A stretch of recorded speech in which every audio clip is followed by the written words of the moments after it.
Hello everyone, દ્રષ્ટિસ cooking ટૂરમાં આપ સૌનું સ્વાગત છે। આજે આપણે સેવ રોલ બનાવીશું, તો ચાલો બનાવવાનું શરૂઆત કરીએ। તો સેવ રોલ બનાવવા માટે 2 કલાક અગાઉ બાફેલા 500 ગ્રામ બટેટા લઈ લઈશું। જ્યારે પણ સેવ રોલ બનાવવાના હોય ને ત્યારે બટેટાને આપણે 2 થી 3 કલાક અગાઉ બાફી અને ઠંડા કરી લેવા। હવે બટેટાને છીણીને તેનો માવો તૈયાર કરી લઈએ। જો તમે મારી ચેનલમાં નવા આવ્યા હો અને તમને મારી રેસિપી ગમી હોય તો મારી ચેનલને સબસ્ક્રાઈબ કરવાનું ના ભૂલશો અને સાથે રહેલ બેલ આઇકનમાં જઈને ઓલનું બટન જરૂરથી દબાવજો, જેથી કરીને તમને મારી રેસિપીના નવા વિડીયોની નોટિફિકેશન મળતી રહે। હવે બટેટાના માવામાં આપણે સ્વાદ પ્રમાણે મીઠું, 1 ચમચી જેટલી ખાંડ, 1 ચમચી આદુ મરચાંની પેસ્ટ અને અડધી ચમચી હિંગ ઉમેરીશું।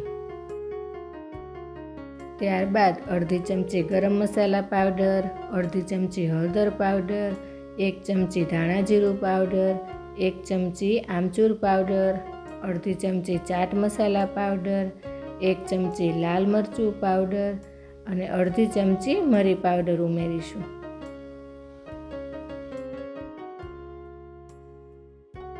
હવે આપણે અડધા લીંબુનો રસ અને 3 ચમચી જેટલા સમારેલા લીલા ધાણા ઉમેરીશું અને બધું જ બરાબર મિક્સ કરી દઈશું।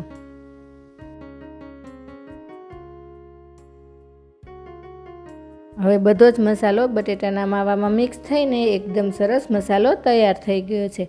આ મસાલામાંથી આપણે રોલ બનાવવાના છે।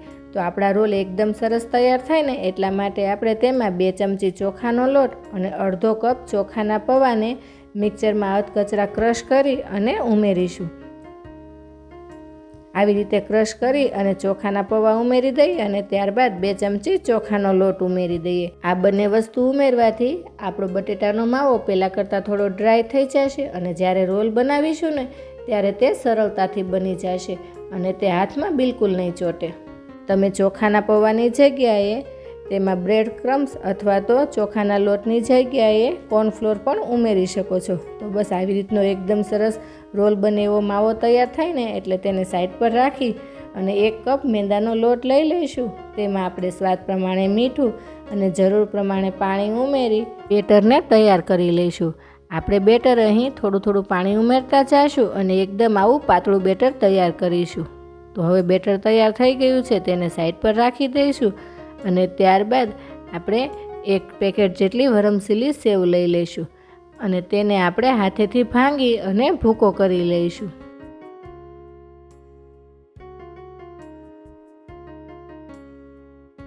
હવે હથેળી આપણે તેલવાળી કરી લઈશું અને ત્યારબાદ જે તૈયાર કરેલો બટેટાનો માવો છે ને તેમાંથી થોડો માવો લઈને મીડિયમ સાઇઝના રોલ બનાવીશું।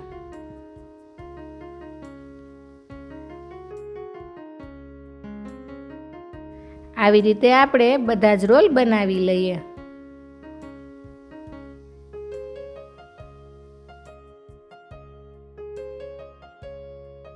અહીં બધા જ રોલ બનીને તૈયાર થઈ ગયા છે। તો હવે આપણે એક રોલ લઈ લઈશું અને તેને બેટરમાં ડીપ કરીશું। બેટર બધી જ બાજુ સારી રીતે લાગી જાય ને એટલે આપણે તેને થોડું આવી રીતે નિતારી લઈશું। હવે આ રોલને આપણે ભૂકો કરેલી સેવમાં ઉમેરી દઈશું અને બધી જ બાજુ સેવ લાગી જાય ને તેવી રીતે રોલ તૈયાર કરીશું। તો આવી જ રીતે આપણે સેવ લગાવીને બધા જ રોલ તૈયાર કરી લઈએ। સેવ લગાવેલા રોલને તમે ફ્રીજમાં 3 થી 4 દિવસ માટે સાચવી શકો છો। સેવ લગાવી અને એક ડબ્બામાં કે ટ્રેમાં ભરીને તમારે ફ્રીજમાં રાખી દેવાના। તે 3 થી 4 દિવસ સુધી નથી બગડતા। જ્યારે તળવા હોય ત્યારે ફ્રીજમાંથી બહાર કાઢી અને 5 મિનિટ રહેવા દઈ અને તળી લેવાના। અત્યારે અડધો કલાક ફ્રીજમાં સેટ થવા રોલને મૂકી દઈશું। અડધો કલાક બાદ તેલ ગરમ કરી લઈએ અને ગરમ તેલમાં રોલને તળી લઈએ।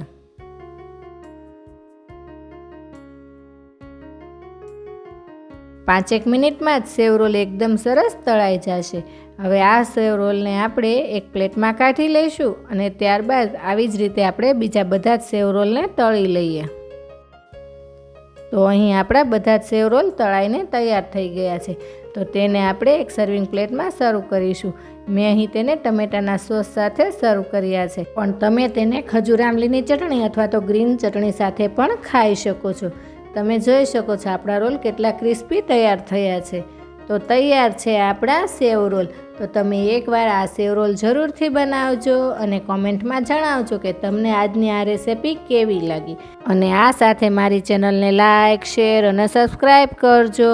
તો આવી જ નવી નવી રેસિપીઓ સાથે આપણે ફરી મળતા રહીશું દ્રષ્ટિસ કુકિંગ ટૂરમાં.